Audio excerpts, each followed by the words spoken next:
Have you ever watched an anime that no matter how many years have gone by, you can still remember the events that led up to you watching episode 1? The first episode of that anime carves itself so deep into you that you always recommend it. Well, that's High School of the Dead for me. I discovered High School of the Dead from a friend who used to read mangas back then. Because of the limitation of internet back then, I could hardly read manga. Fast forward to 2010, I had my cousin over for a few days and he had this multi-links browsing modern of then. So that night we decided to check an anime website. If there's anything better than a manga you are interested in getting an anime adaptation, it's a manga you are interested in is already airing and it's on episode 3. We got episode 1 and after we finished watching it we said to ourselves, we live in a time where anime shows come out at an alarming rate and we try to keep up with them, but for some reason I always go back to rewatch this show. So awesome viewers, it is my pleasure to give you High School of the Dead 9 years later. Oh, before we start, there's just one thing I want to get out of the way. Spoilers will always find you. Yeah, we'll always find you.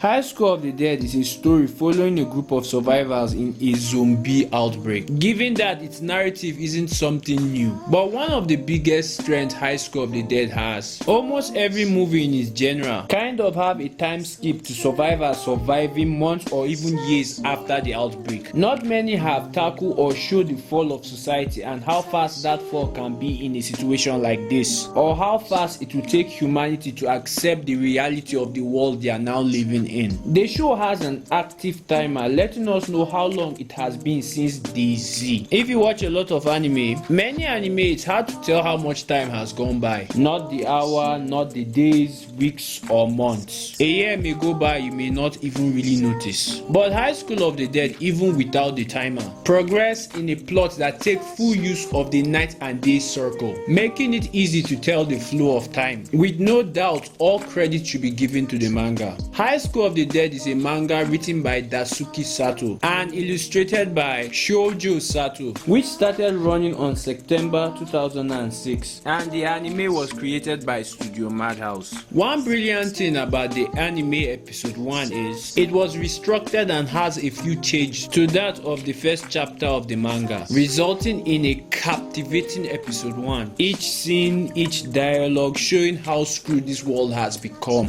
and how fast. The episode has this beautiful but terrifying scene in a wide shot of a city burning. What's effective about this shot is it delivers 3 details to the viewers. 1, how bad it is out there. 2, these characters we see here are going to be heading into that burning city. And 3, between the time the main character saw the beginning of the end and him getting to the rooftop, how fast it took the end to progress. One thing I love about the manga, there is a way Shoji Sato conveys information on a page. He likes to cram a lot of events on a page, showing how fast things are moving, but most especially he likes putting characters close to each other. It gives this claustrophobic feel to the surrounding. It's like the characters are really sticking close to themselves because they don't know what could jump out at them, or the characters knowing this is the best way they can protect themselves in this world. That could not be achieved if the characters were not interesting and unique in their own way. I'm going to talk about my least favorite character to my best, starting with Ray. Ray is annoying. I'm sorry to say that to people out there that really like her. She's clearly using the main character as a rebound boyfriend. If her boyfriend was still alive, she would not even look at him. Even when the main character is doing his absolute best and we can all see that, she can't help herself than to compare him to her late boyfriend.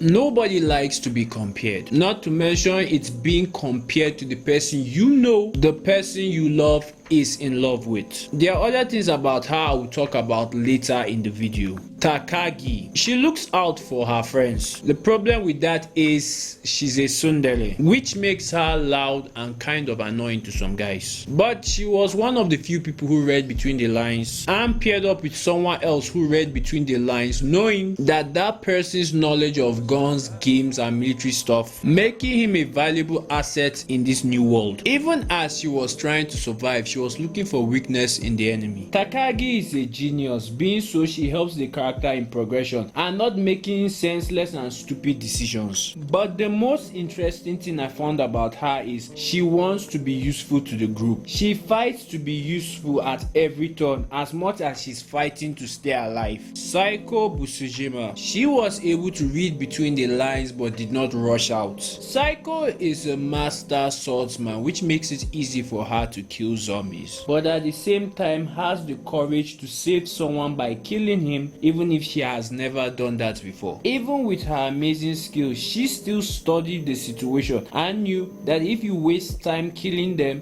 you could die. At the same time, knew that individually they will not make it, but as a group they had a better fighting chance. She is calm, collective and quiet, which was a shocker to find out that she's a yandere, someone who enjoys hurting people. That was her dark side. But what is interesting about that detail about her is that she has full knowledge that that is wrong. That side about her is messed up and she fights it. She doesn't believe anybody would love the real her. Normally with characters like this, they never see what's wrong with that side of themselves. They enjoy it and they think other people have a problem for not understanding them. That's one of the reasons I really like this character. Alice.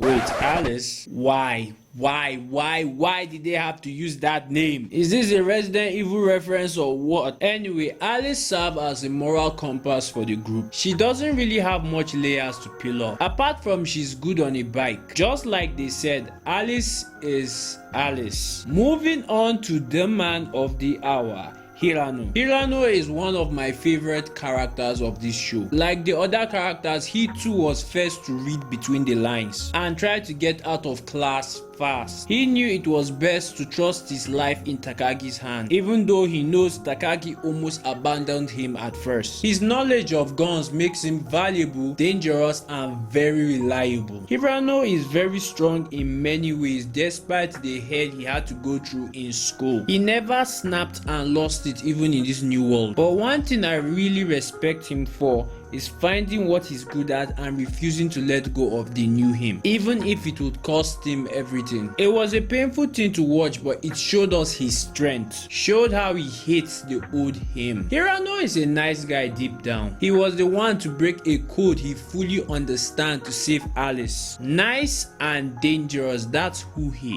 is. Which brings us to Marikawa Sensei. I did not like this character at first viewing. I thought she was just a vehicle to just move the plot, but watching it again, she became one of my favorite characters. Like the others, she too was first to read between the lines, but she was the only one who was thinking of getting supplies for the journey because it is a journey. She is the only one in the group that can drive, and even with that, she has the ability to adjust to any car they get, which is a very valuable asset. She was the link that truly helped Hirano to become the man that he is. Even though she's an airhead, she has come up with a few ideas that really helped them and could see Shido Sensei's group cannot keep her safe. But if I have to talk of why she became one of my favorite characters, we would have to go to the manga. Enter Officer Asami.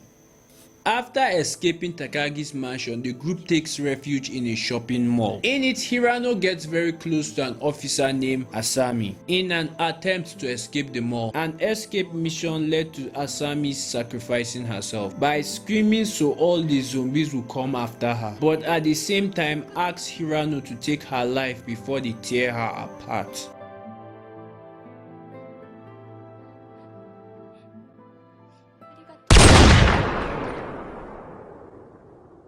In doing so, Hirano was broken and started to act out of line, shooting when he's not supposed to, talking to himself, and even shooting at close range. He was starting to lose his mind that at one point he actually even told the group to go on without him. That was when Marikawa took action and came up to him, spoke to him like she was his drill sergeant in the army. She knew not shouting or hitting Hirano was going to save him. Hirano sees himself as a soldier and he became one with no purpose. But Marikawa gave him a new mission and was able to bring him out of his PTSD. It shows that she studies the group to a level and knows what each and every one of them need to keep themselves sane in this new world. She's both a nurse, driver, gun dealer, and therapist. Finding more layers to her was beautiful. But now we come to our main character, Takashi. Saying he just read between the lines will be cutting him short because of the way he was able to get full grasp of the situation and run to save Rei is a serious bonus, because I can think of a few characters that will mess up or screw up at some point in this situation. The amazing thing about the two male characters of High School of the Dead is that they are not just blend character for us the audience to project ourselves onto. Shonen protagonists are usually about discovering your inner strength and discovering who you are, but in High School of the Dead it's about accepting who you are no matter the situation. At the same time, many people can relate with these guys. You see a portion of what might have happened to you in the past, a portion of you don't like, and maybe an attribute you would like to have. It's hard not to see Best Guy Ever's point about them being good role models. Don't get me wrong, he does not have a point. Takashi has the courage to give up on someone he loves, to move on even if it will kill him. What really works in the writing of the team is individual strengths and weaknesses. They all have a vital role and can keep themselves alive for some time. But when they function as a unit, well my friend, that's when the action comes alive. Without Hirano, they cannot have a long range attack. Without Takashi, Saiko or Rei, their rear, front and sides are not covered. Without Marikawa, they can't go far or even have the ability to have a long range attack. Without Alice, they don't have much of a humanity left. When the group gets separated, you find them struggle without each other. What's brilliant about writing the group like this shows not only how they rely on each other on a practical level, but on a personal one too. For Takashi, Rei is somebody he's been in love with since he was a kid, even though he's just a backup plan. For Rei, Takashi might be her only saving grace and maybe the only one who can take her back to her family. For Saiko, Takashi is the only one to ever know the real her and openly accept her, giving her a reason to live on in this new world. For Takagi, being around people that needs her ability as a genius and allows her to fully use it without any restriction. For Hirano, he's found a good friend in Takashi and the team allowed him to find his purpose in this world, to protect the ones he loved, to be a knight, help them, and most importantly, giving him the tools for him to become who he truly is. For Marikawa, the whole team is her purpose for living, people that need her help and will save her. They may be her only family she have left. With all of that, it is quite easy to see why they created a strong bond. The motivation of each depend on the survival of the other. It's easy for us to get invested in them. We want to see them get to their destination. We want to see them win. But when the show truly becomes beautiful is when the group is up against the villain of the show, and it is not the zombies. If we go back to the rooftop of the first episode, each of the three characters represents three key facts of the show. Hisashi, being the zombie or on his way to being one, is the bridge between the other two facts of the show. Takashi represents those who have abandoned everything about the old world, those who have accepted the reality of the world they are living in and will do whatever it takes to survive. And Rei represents the ideas of the old world, those refusing to accept reality, those holding on to their old world and reasoning. My friend, that is the villain of High School of the Dead. It is not the terrifying idea of the dead walking, but the ideology, or rather views, of the old world being held by people living in this new world. The ideas of the old world is a monster that will get anyone killed faster than any zombie can. It could make you kill yourself and can destroy everything around you within a blink of an eye. What's terrifying about it is that you can't even see it. Somebody that you thought understand the reality of what's going on can just decide to hold on to something from the old world that will get you killed. Rei trying to beat Takashi back to the ideas of the old world until she saw he was going to abandon her. She had to snap back into the reality of this new world. She may have lost a boyfriend, but Takashi just had to kill 2 people. The students that went to get help from the teachers, the student carrying his books at a time like this, Ali's father, the woman carrying her child that has already been beaten, the leader of the protest. It always ends in tragedy for those holding on to the old world, those who forget their reality and try to hold on to the old ideas or society of the old world die fast, but in many cases take a lot of innocent people with them, just like the ones who set the world on fire. Holding on to old enemy of the old world and trying to kill them have doom almost all in this world. Phones will not ring, cars will not start, cities will burn, help will never come, and the night will be in pitch darkness from now on. This villain affects everyone in this world. It depends on who is high up the ladder, refusing to accept this new world. It's terrifying in this Ichi show, stating that the world of High School of the Dead doesn't just rotate around these guys. Rather, in this case, they are just a fracture of a global event, which the actions of others can directly or indirectly affect our beloved characters. The animation of High School of the Dead is beautiful. The animation on the background art is unquestionably unique. Adding to that uniqueness are little details on the background art. Blood splatter, broken glass, a pair of shoes on the road, abandoned cars. It really adds to the feeling that this is how these locations would be in a situation like this. Shoujo Sato's illustration has a lot of love, care and attention when it comes to the background in the manga, which Ogura Kazuo was able to bring that same amount of love to the anime. Ogura Kazuo is a damn titan when it comes to background art. He has created ageless background art for animes like Claymore, Gundam Double the movie, One Piece movie Gold and Z, Dragon Ball Super movie Broly, FMA the movie, and he was the art director on Zombieland Sage, which was amazing for me to find out, as last year he worked on a zombie show I really fell in love with, and almost a decade ago he was one of the people that made me fall in love with the zombie genre. It actually put a smile on my face discovering that. But I cannot talk about his work without talking about something else.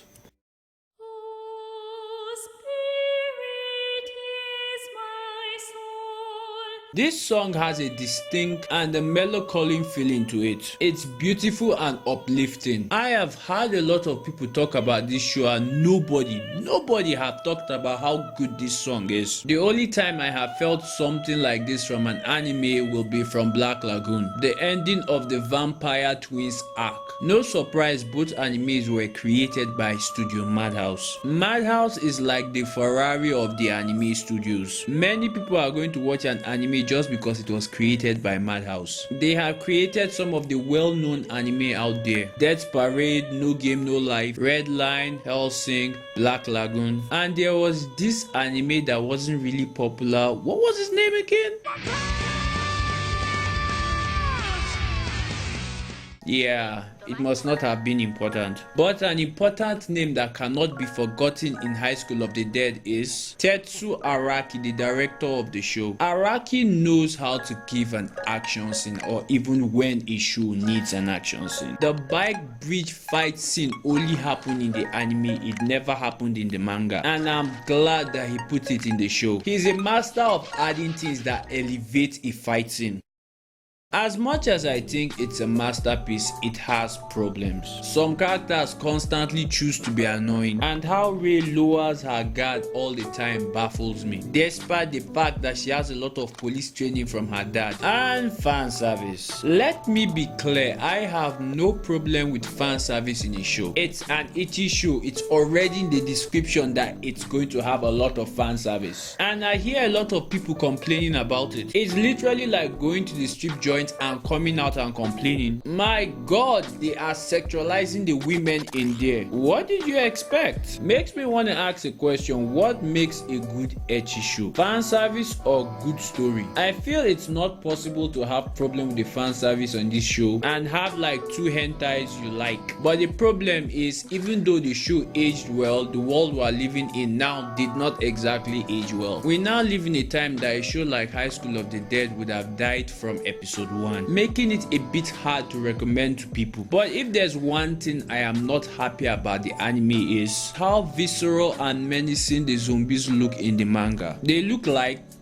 this. Take a look at their design. They have a lot of layers and depth to them, with missing limbs and body parts. All of this was downplayed in the anime. It feels like a damn shame. Can you just imagine the show depicting the zombies like this? But in the end, High School of the Dead stands as an adventure about people creating a strong bond and accepting who they are in a dark world. It's the combination of all of this that makes the show stand above all in its genre and telling us that anime can be a mixture of a lot of things we know and love. But as I love this show and can't stop talking about it, I can't do that without a deep pain in my chest.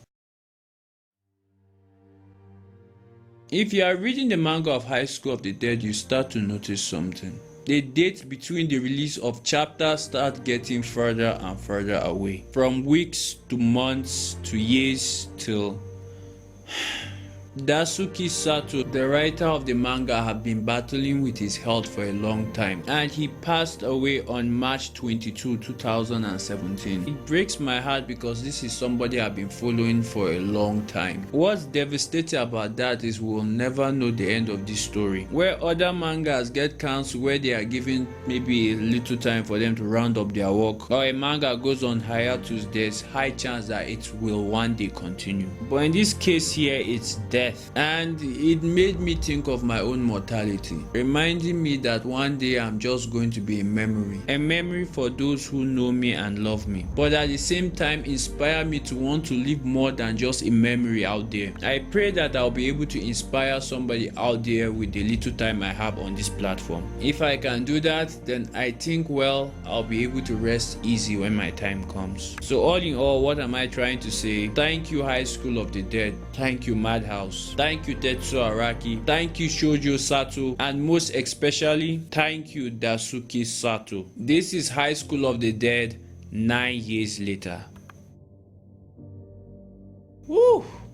I'm sorry out there if the video got a bit heavy towards the end, but I felt it was something I just had to say in the video. If you've watched this video to this stage, you are damn awesome and I can't thank you enough. I decided to do something different for an anime I really love, so I don't really know how my people are going to take it. I can only ask my people, what do you think about this kind of format for a video? You guys like it? Do you guys hate it? Leave me a comment in the comment section. I'm not saying this is how the videos are going to be, but who knows, okay? Who knows? Anyway, if you like the video, please hit the like button. That kind of really help. Please hit the like button and share if you think there's somebody out there you know that really loves High School of the Dead and should check this video out. I'll really appreciate it. And subscribe. That's a lot of and anyway, please subscribe to Sky City Bay because I do videos like this once in a while, and I'll catch you guys on the next video. Stay dangerous, people.